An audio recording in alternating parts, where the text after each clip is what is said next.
nag-boil na guys. So, actually, tinorn off ko na ang chornero. You can adjust it, you can put it higher. Ang sarap talaga niya guys, kaya lagi kaming pupunta dito. So, perfect to guys, lalo na pagka winter time. Pero ingat lang kayo sa paglagay ng sauce kasi pag din yung control, masyadong maanghang. So, paunti-unti lang.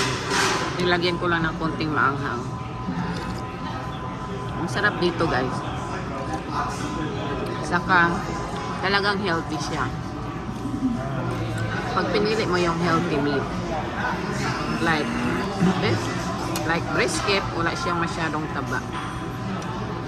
Pero malalaman mo kung ano yung popular nila dito kasi may nakamark na star. Next corner of